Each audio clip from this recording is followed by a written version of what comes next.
Hello, everyone, and welcome in to another week of our psychoeducation group for couples. Really glad that you've joined us here. Again, whether you're joining us live or watching the recording later, really appreciate you tuning in. I'm so glad that you're here.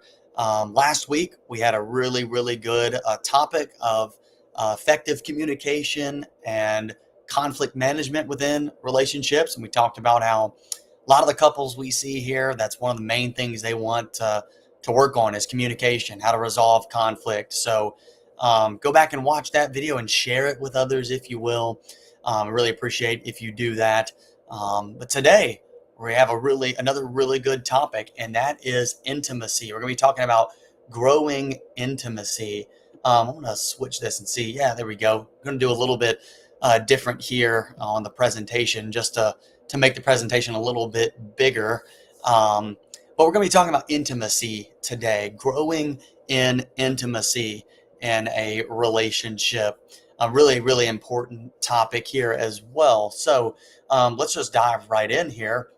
Um, when we talk about intimacy, what do we mean? That's really where I want to start. And I think when most people hear the word intimacy or intimate, especially in relation to a romantic relationship or with couples, people's minds go automatically to sex. That's kind of what we've used. Actually, the word intimate we've used in like interchangeably with the word sex. Like you hear people say, so and so were intimate last night, or they shared intimacy, meaning that they slept together. That's what a lot of times we mean when we're talking about intimacy or being intimate with somebody. And no doubt, intimacy includes physical intimacy. It includes sex, but it's certainly not all of it. Okay, so sex is part of intimacy, but it's not the whole of intimacy. It's just a part. So I don't want anyone to think that that's all we're going to be talking about today, because that's not. We will mention it. We will be talking about it, but it's not the whole of intimacy. In fact, there's many other types of intimacy outside of physical intimacy, and we'll get into that in just a minute. So let's just talk. What is intimacy then? Since it's not just being physical with somebody, what does that mean? Well, look at just Oxford Language's definition of this: close familiarity or or friendship, close familiarity and closeness. Notice the word close there comes up a couple of times. That's really the idea that I think intimacy uh, gives us, is closeness, this close familiarity, this closeness with somebody else. That's really the idea. um, I also work as a minister outside of this as well. And one of the other ministers at our church um, came to me one time. I and our other minister are actually doing a family class at church, and he has the topic of intimacy here in a couple of weeks. And he gave me a definition of intimacy. Intimacy sounds like into me see, into me see, right? That's kind of what intimacy sounds like. Into me see. So I thought that was really a neat way to put intimacy, into me see. And I actually found it on a few articles as I was studying for this presentation this week. And I think it's exactly right.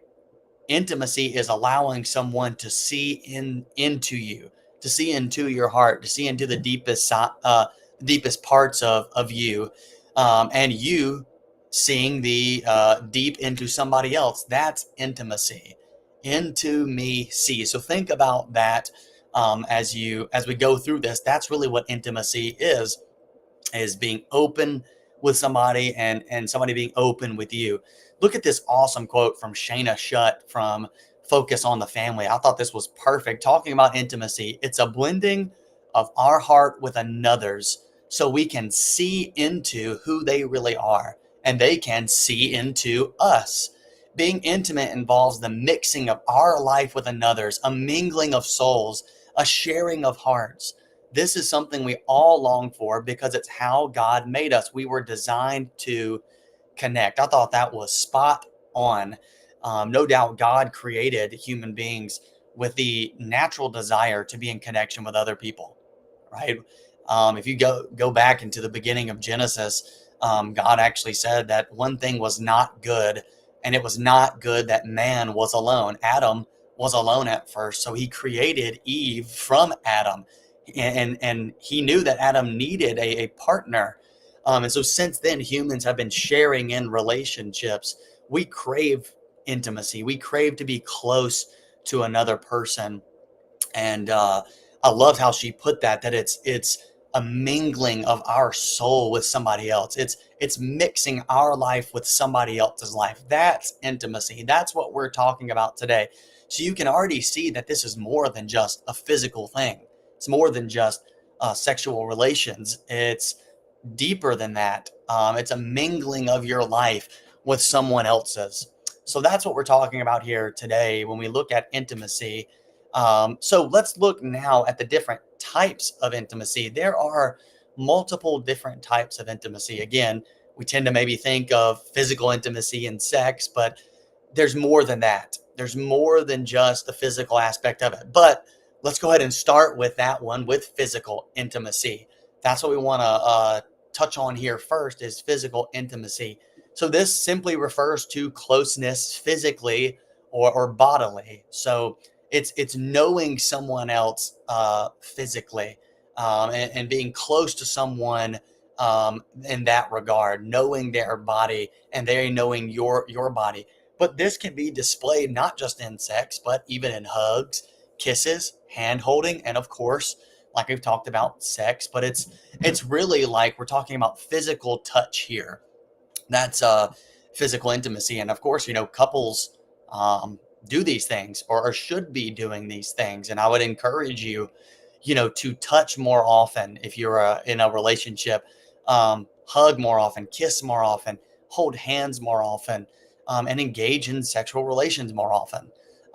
This is really, really an important part of a relationship, physical intimacy, that is. And, you probably heard of oxytocin before. When we touch with another person and we have that skin to skin contact, that oxytocin is released in our bodies. And so this is a really important aspect of a relationship. And that oxytocin is like a bonding thing there. So it can be, it obviously is displayed in sex, but it can be displayed in hugs, kisses, hand holding, and other forms of physical touch.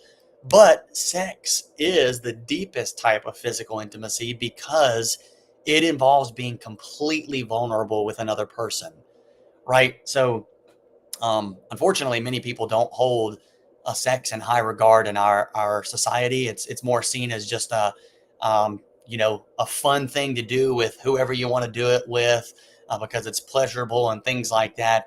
But sex is much deeper than just a fun thing that you do with whoever you want to do it with.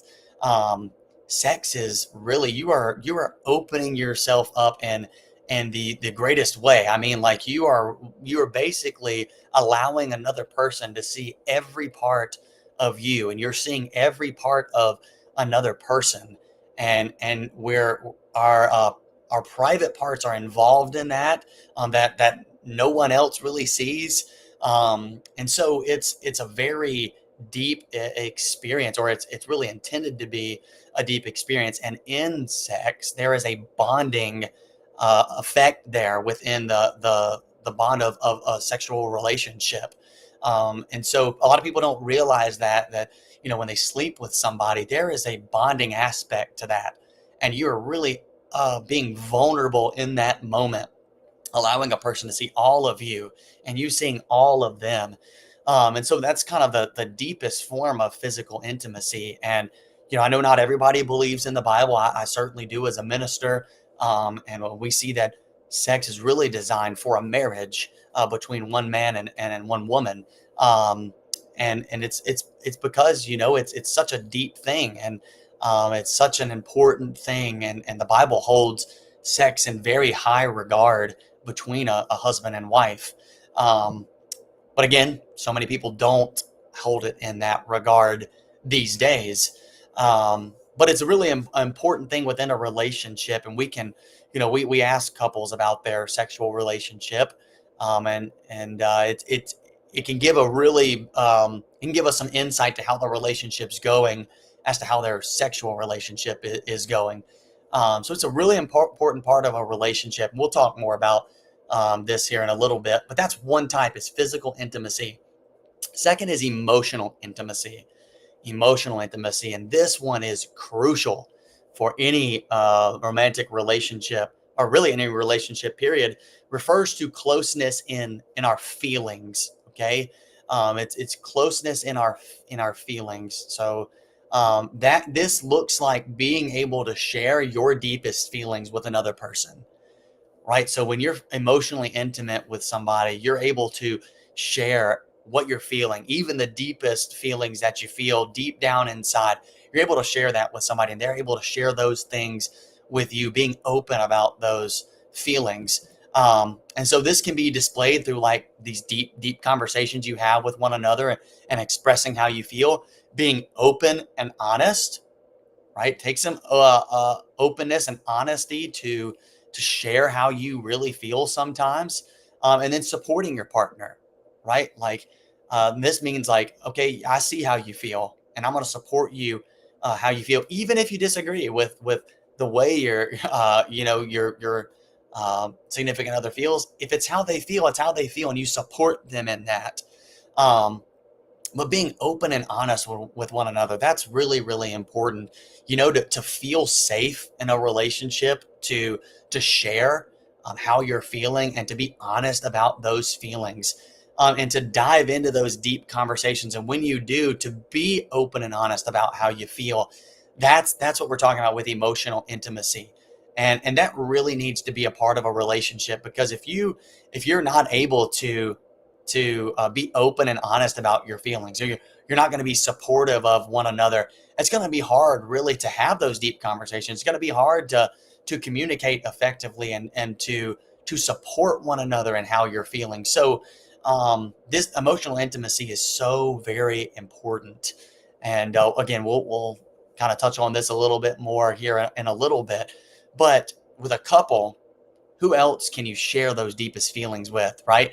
In a relationship, uh, a couple relationship, that's where the deepest feelings are shared, or should be shared, right? Your partners, your companions in life, and we should be able to share those things. So emotional intimacy is really really important, and if that's lacking in your relationship, we need to work on that. And we'll talk about some tips about working building intimacy here in a little bit. Intellectual intimacy.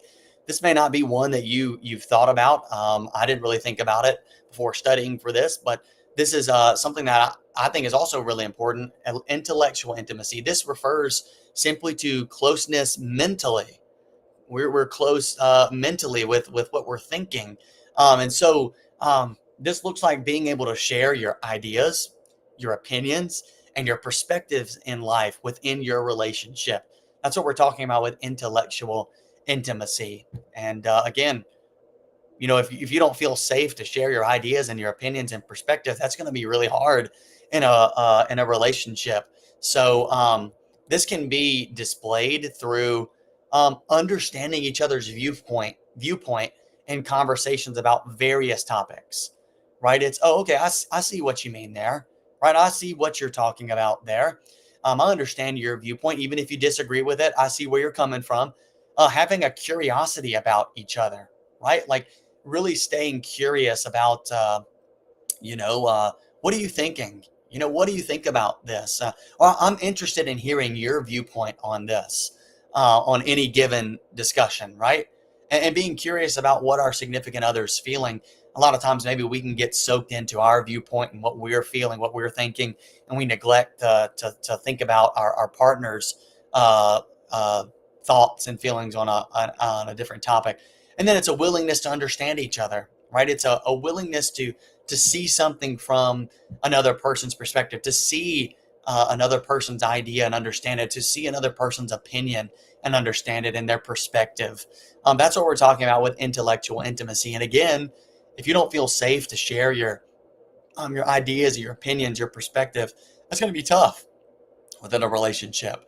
So intellectual intimacy is that ability to share exactly what you think, your ideas, your opinions, and perspectives on life, and feeling safe to do that. That's intellectual intimacy. Experiential intimacy. This one is really important too. It refers to closeness in life experiences.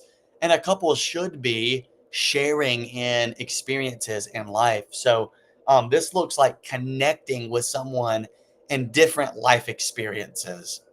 We go through a lot of different things individually, but as a couple, we should be going through things together.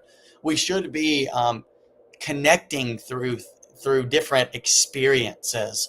So this could be displayed through a lot of different experiences. But I just put a few ideas, like even something as simple as trying a new restaurant out together.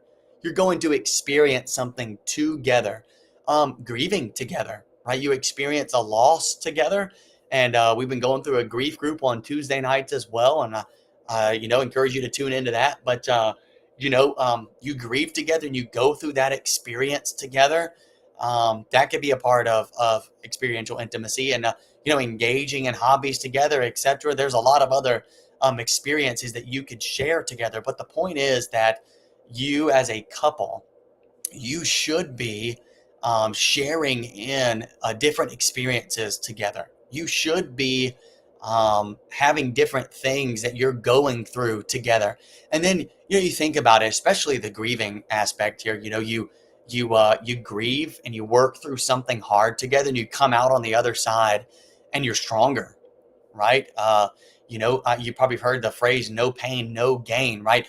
Through the tough life experiences, we learn, we grow, and we can become better because of those things. But even trying a new restaurant together, it brings up those good memories. Hey, remember when we tried that restaurant, and that's going to be our place now? Or we engage in running or exercising, or watching movies together, playing games together, whatever it may be. We engage in these hobbies, and then it builds that connection. So, experiential intimacy is really, really important. What things are you experiencing together? What are you doing together to connect? So that's experiential intimacy.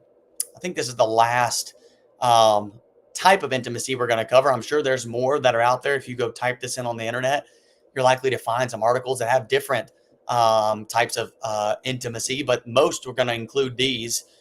Spiritual intimacy refers to closeness spiritually. Now, I know, again, not everybody is, you know, uh, spiritually inclined. Not everybody is religious, but most people have some type of spiritual beliefs. Beliefs about something beyond this life. So this looks like being able to share your beliefs and ideas on religion, life's purpose, and God. Right? Again, maybe not everybody has beliefs, or has a religion that they adhere to, and may not believe in God, but certainly you may have you have beliefs on life's purpose. All of us do, and that kind of is included here as well. And so what are your beliefs on religion, life's purpose, and God? Do you know that? Do you know what your significant other believes on that? And do you all share that together? Do y'all align on those ideas? Do you differ? Even if you do differ, are you able to talk about it together and see each other's perspective? So um, that's what spiritual intimacy is. So this looks like it can be displayed rather through having spiritual conversations together, right? Talking about these things, maybe our similarities or differences with where we our spiritual ideas and thoughts. Worshiping together, maybe you go to church together, or maybe you have other worship practices. Reading religious texts together, like the Bible, right? You read the Bible together, or talk about what you read in the Bible together. Prayer, right? Prayer is virtually a practice, a part of all religions, and even some people practice prayer that are not a part of religions. I was really impressed several years ago, or not several, just a couple years ago, when there was a Buffalo Bills player, this is an NFL football team, who Damar Hamlin, who had a cardiac arrest on the field, and he barely made it. The trainers, got him to safety and did CPR and things like that. And he lived through that. And at the ESPYs, the ESPN Awards show for athletes, he was awarded, some award or the staff actually, sorry, was awarded an award. The staff who helped him and helped keep him alive, the Buffalo Bills staff, they came out and helped him, and they received that award, and they were talking about how so many people were praying for Damar. And I found that awesome that so many people prayed for him in this country, and even those coaches and the staff, they prayed. And so prayer is a big part of many people's lives, and so it can be a big part of your life as a couple. And so do you share in those things together? So spiritual intimacy is knowing your couple or your significant other's spiritual beliefs, and you're able to share that, and you know them, you share it, and you maybe practice some of these things together. So that's spiritual intimacy, right? So those are the different types of intimacy that we've talked about. And again, notice that there's way more than just physical intimacy. So are you close to your spouse spiritually? Are you close to them physically? Right? Are you close to them in the other ways that we talked about emotionally, right? And there's other types of intimacy. Think about that. Are you close with them in these areas? If you're not, let's work on it, right? Let's try to get to that point. So why is intimacy important, right? Like, why is this something that we need to talk about here today? What's the point of it? Well, I really like this quote from Brittany Loggins from verywellmind.com. She said this: intimacy is essential in a relationship because it forms a basis for connection and communication. It ensures that each person feels understood, allows them to be themselves, and ensures that each person gets the care and comfort that they need. I thought that was, again, spot on. You think about a relationship, you think about a couple relationship, a romantic relationship, like a marriage, right? Just think about two people who are not very close. Remember, we talked about intimacy is that closeness, the familiarity, mingling your life with another, sharing your life with another. Imagine if you're not doing that with your spouse or with your boyfriend or girlfriend or whatever, your partner, right? If that closeness isn't there, right, that's going to be hard to have a thriving relationship. And so this intimacy is essential, because like Brittany Logan says here, it's that basis for connection and communication, right? Without intimacy, we're not going to connect. We're not going to have communication, right? You think about it like physically, right? If you're not physically close, if you don't have that physical intimacy, right, you're going to be lacking a lot of connection, like hugs and kisses and cuddling and sex, right? If those things are missing from a relationship, there's going to be some distance, right? Think about emotionally, right? If we're not able to share our feelings and talk about how we feel, right, there's going to be some distance. There's not going to be a good connection. There's going to be a lack of communication. So intimacy is really, really important within a relationship, right? And that's really what a relationship is all about, is getting close with somebody else, right? That's why you enter into a relationship, really, a dating relationship, a marriage, is to be close to somebody, to share your life with someone. And that's really what intimacy is all about, is sharing your life with another person, right? Completely being known by somebody else and you knowing them. That's what intimacy is. That's really what a relationship is all about. So it is very, very important. And as it says, as Brittany says there, it ensures that each person feels understood, allows them to be themselves, and ensures that each person gets the care and comfort that they need. So intimacy is so crucial to a relationship, and that's really why we wanted to talk about it today, because we know how important intimacy is and how what it means to a relationship. So those are the different types of intimacy. That's why intimacy is important. We're going to close with two more slides here, talking about number one, hindrances to intimacy. What are some things that could get in the way of being intimate with your partner? And then we'll look at some tips for building intimacy, growing intimacy. And these are by no means an exhaustive list, by the way. These are just some things. Number one is trauma. Trauma. Unfortunately, people have faced some really, really tough experiences in life, right? And one of the most tough things that people go through is um, physical abuse as a child, experiencing abuse from a parent. And those types of things are carried over.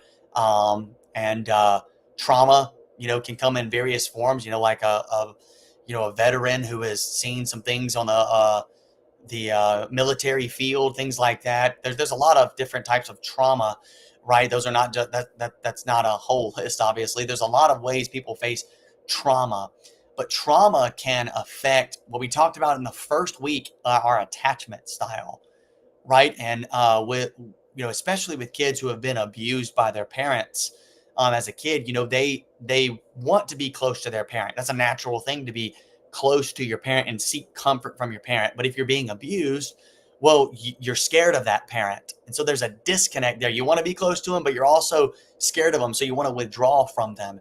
And so that can be carried into a romantic relationship, and that can hurt the intimacy, right? Because you want to be close, but you're scared to be close, right? So there's some attachment things, and we said we would come back to attachment within these different. We'd come back to attachment in these different lessons, and we're coming back to it now. But trauma can so it can have those attachment effects, but trauma can have other effects, right? Right. We have a lot of clients who face trauma, and they're suffering through a lot of deep feelings and a lot of deep hurt, and so it can hurt that intimacy, especially again if someone's been hurt by another person, face trauma from another person, they may be afraid to dive in deep into a relationship with somebody. So trauma can be something that affects intimacy, and that is really really hard. Those of you who have faced trauma, we feel for you, we hurt with you, and we want to help you. If you need counseling, we'd love to work with you. But trauma can be a hindrance to that intimacy, just because there's a lot going on there with traumatic experiences. Stress. Sorry there, stress.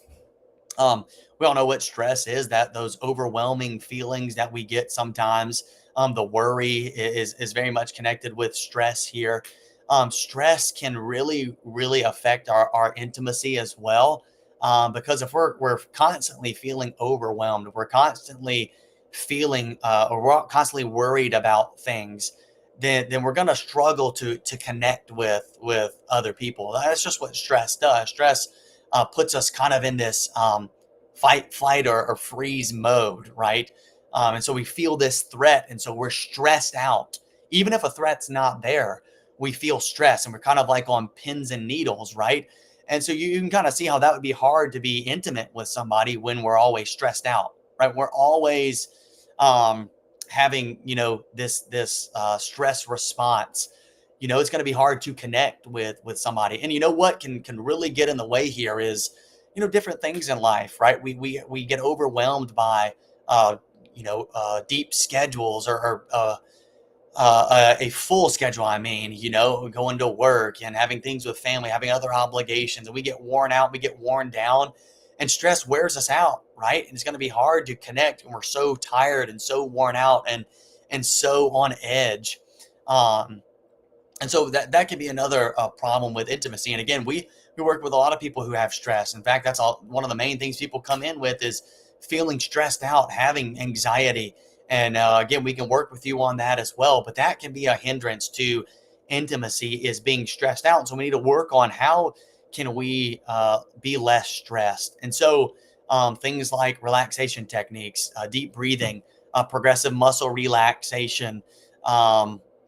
There's a lot of different things that we could talk about here, to grounding techniques to work on stress. But that can get in the way of being intimate with somebody. Routine. All right. Now I want to be careful with this one, because routine can serve a helpful purpose for a couple, right? Kind of knowing what you're going to do in any given day, but at the same time, routine can get in the way of um, you not doing something new together, right? Or not experiencing new things together. And this kind of goes back to that experiential intimacy. When you get caught in a routine and you're just doing the same things over and over again, you can kind of, get stagnant even, right? When you get into a routine and you kind of do the same things And again, there are healthy routines. Please don't get me wrong. There are healthy things that you could do. Like maybe you have a routine of getting up and running together. That's awesome, right? Right. Keep that as a part of your routine. I guess what we're talking about is like routines can become unhealthy. They can be things that actually hinder a relationship. When you have unhealthy patterns that you're constantly doing, like these routine unhealthy things, like maybe um, you guys, you get up and there's very little communication in the morning. You go off to work, you come home, and your routine is to just get on your phones or watch TV, and there's very little conversation, things like that. That can get in the way of intimacy, or even just again, the things that life may become mundane maybe for you. And again, you don't experience those new things together. You don't engage in new things together. And so that can be a hindrance to intimacy. Again, I don't want anyone to think that routines in and of themselves are bad, because you might do things that are every day that are really healthy, that are really good. So a routine can be healthy, but it can be hurtful to intimacy. The other thing is lack of communication and conflict management skills. And that's what we talked about last week. So again, I encourage you to go back to that video and watch it. I won't cover this one too long here, but if we're not unable to communicate effectively, if we're not able to resolve conflict, or to manage conflict rather, intimacy is going to be hindered, right? Because a lot of intimacy, it hinges on being able to communicate, being able to manage that conflict, um, being able to talk through our differences. And again, go back to what we talked about a few minutes ago, understand each other's viewpoint. And we talked about this last week too. But if we're not able to understand each other's viewpoint, if we're not able to communicate effectively, it's going to be really hard to have that intimacy, right? To have that intellectual intimacy, to have that emotional intimacy. And so these lack of communication and conflict management skills can really hinder the intimacy. And instead of actually growing deeper, you're going to be hurting each other. And so, again, go back to that video. Go to Gottman.com, the Gottman Institute. They got a lot of great helps for communication and conflict management. And there's a lot of other great resources out there as well. But these are just some hindrances to intimacy, folks. There are probably a lot more. There are a lot of things that can get in the way of a couple being intimate together. And you know what? I won't jump ahead. I've said something else, but some of these tips, we're going to look at these tips. If you kind of flip them on the other side, that would be hindrances to intimacy. So let's look at these tips now to growing intimacy. Number one, stay curious. Stay curious. Okay. We kind of already mentioned this, but what I mean by this is we need to always be thinking about our ways to understand our significant other more. Like stay curious, wonder about what your significant other is thinking, wonder about who they are, what they're in, what they are liking these days. And again, things change, our interests change, our likes change. And so stay curious about one another, right? Ask each other questions about your days, and stay curious about one another, right? Don't just say like, well, I know you already, and I'm not going to ask any more questions, or I'm not going to get to know you anymore. No, stay curious and really try to get to know one another more, and be thinking like there's always room to grow, to know each other more. So stay curious about one another, and who you are, who you're becoming. So stay curious, and again, that can lead you into some really deep conversations when you stay curious with one another. Touch more, right? Touch more. Kind of already talked about this, but if you find yourself not holding hands a whole lot, or hugging a whole lot, kissing a whole lot, having sex a whole lot, if you find yourself not doing those things, I charge you to set a reminder, or just maybe you think about it more somehow, to touch more, right? Like couples, we need to be connecting that way. And there's something about physical touch together. And again, when we have that skin to skin contact, oxytocin is released, that bonding chemical, if you will. And so it's really, really important to touch. Um, Gottman, just mentioned his website. We talked about him last week a lot. But John Gottman has these rules for a couple, like when you leave for a day and when you come back, he calls it launching and landing. You need to have those moments where you kiss for 6 seconds, is what he says, 6 seconds. So a long kiss, not just a peck, it's a long kiss. And there's just some connection there with that. And so I challenge you to touch more, right? They're that's how you can start to grow that physical intimacy, is if you're touching each other more. And in a relationship, that's what you do, right? We touch each other, we hug, we kiss, we cuddle, we have sex, and we should do those things. And the sex is a really big part of a relationship, because we call it, sometimes we call it love making, or we say, I've heard the term, and even this is used in the Bible too. It's knowing somebody. To know someone is interchangeable with sexual relations, because again, you're knowing all parts of somebody in that moment, and it's a really deep thing there. Sex is, and so engage in it more. And if you're not, maybe you just need to set a time, like, hey, we're gonna do this twice a week. We're going to do this 3 times a week, regardless of if we're feeling it or not. We're just going to do it and have that connection physically. So that one's really, really important to touch more.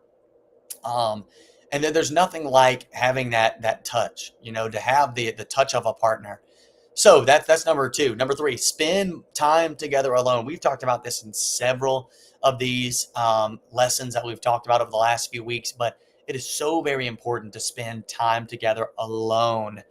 We talked about a few weeks ago, Willard Harley and his um, Marriage Builders Institute. He basically says that couples need to spend 15 hours alone a week. I know that sounds a lot. It sounds like a lot to me, but that really is needed, alone time together. And he says, don't put anything else in the way of that. Like, you may say, well, this is too much, but that's because we've crowded our schedules with other things, and we're not putting a priority on spending time together. And we need that time. We can build intimacy in those times when we're alone, because we can talk more, we can connect more. um, so spending time alone together, we can find new things that we enjoy together. So spending time together alone is really, really important as well. Support each other, right? Um, and you can really build intimacy by being there for one another and supporting one another no matter what happens, right? We talked about this a little bit, but like, you know, to have somebody who supports you, that feels so good. To have somebody who's got your back and who's going to lift you up, who's going to be there for you, that really feels good. And what better person to have your back to support you in every endeavor in life than your partner, right? Like, there's nothing better than to have the support of your partner. So support one another, support each other, and how you feel, and your ideas, and when you're hurt, support each other, lift each other up. That will grow that intimacy. And even if you're mad at each other, you don't feel like it, still support one another, right? Be there for one another, have each other's backs. Intimacy can really grow there. Okay. um Talk about, or I'm sorry, I'm skipping one. Be vulnerable. Be vulnerable. This one is really, really important too. We talk about being vulnerable. This is kind of like being open with your partner. Sorry, I hit the stand here. um Being open, being able to allow someone, again, think about that phrase we had at the beginning, into me see, letting someone see inside, letting someone see who you are, being open to them, and having those deep conversations, having those conversations where you share the deep parts, the hurts, the longings, things like that, like being able to share those with somebody else. Like, that's really, really important. And you think about it again, right? We just talked about some hindrances. A hindrance to intimacy is if you're going to be closed off, if you're not going to allow somebody to see into your life, to come to know you deeply. That's going to be a hindrance to intimacy if you're going to be closed off. But you got to be willing to open up, got to be willing to share. And I know you've probably seen movies and TV series where there's a couple and somebody at the beginning is really closed off, and they finally open up, they're vulnerable, and the relationship takes off, right?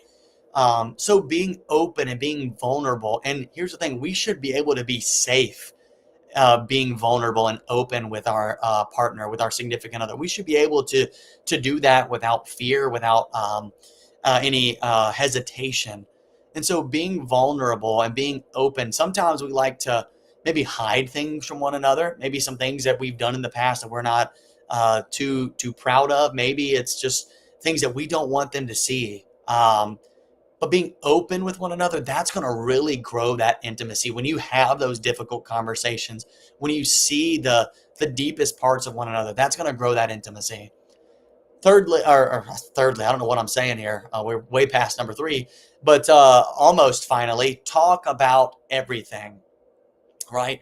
How to build intimacy. One way to do that is just to talk about everything. Seriously, as a couple, we've talked about this before.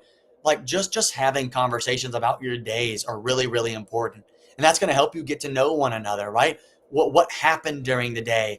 What did you experience during the day? What did you do during the day? And just anything else, right? Talk about politics, talk about religion, talk about sports, talk about the new thing that's opening up around town. I don't know, whatever it may be. Talk about everything together. And it can be when you're lying down in bed together. It could be in the living room. It can be on a car ride.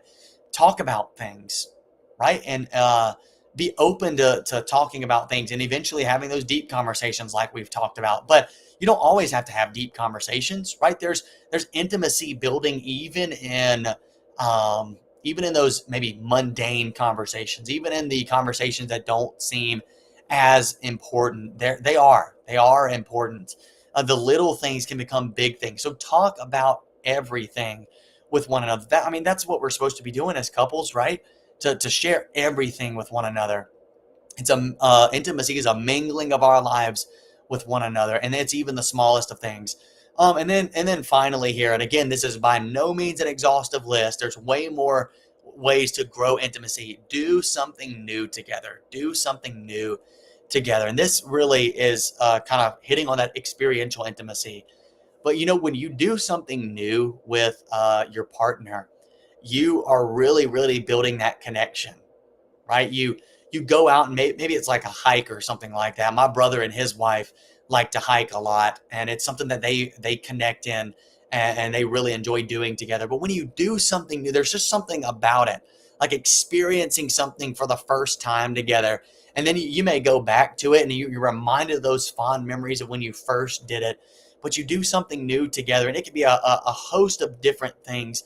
To do something new together, experience something new, get out of your comfort zone a little bit and share in that experience with somebody. That can grow that intimacy. So do something new together. Make it a point to go out and do something different, something that you've never done before. We're not knocking things that you've done before. That's great too. I thought I had put this in here about going on a date with one another too to grow that intimacy, but that could kind of go under spending time alone together. But doing something new together, this could be really, really fun. It could be really, really a really, really good thing for connection. So these are some ways to grow intimacy. And again, think about these things in a negative way. Like if you are not touching a lot, right? That's going to be a problem with your intimacy. If you're not hugging, if you're not kissing, if you're not cuddling, having sex, that's going to be a problem for your intimacy. If you're not ever spending time alone together, your intimacy is going to wane. It's going to be a struggle. If you're not vulnerable, then that's going to be a problem for intimacy. So again, this is by no means an exhaustive list. There's other things out there, I'm sure, to grow that intimacy, but these are some things that you can do. And this is really important. Again, being close with somebody. And again, that's really what a relationship is all about, is getting close with somebody, is intertwining your life with somebody else's. That's what it is. That's what it means to be in a marriage, in a relationship, is sharing your life with someone. The thing is that as time goes on, we can kind of get away from that deep connection, from really growing that intimacy, because we just get caught up in different things in life. But don't let the intimacy stop growing. Allow yourself to see into one another's lives. Allow one another to know one another deeply and have that closeness, and you will be grateful for it. To be close to somebody, to share and know somebody deeply, it's one of the best experiences that we have in this life. And that's how God created us, to be in connection with one another. And it's so good to have that deep connection. I hope you learned something new today. I hope it's helpful for you. And I hope that you have a blessed weekend. And look forward to joining you here. We're going to have, I think, 3 or 4 more weeks after this week. And I hope that this will be helpful for you, and that you can learn some things. And again, I ask you to share this. And we want to get this to as many people as possible, for them to learn and to grow in their relationships and to have healthy, happy lives. We're so glad you've joined us, and hope you have a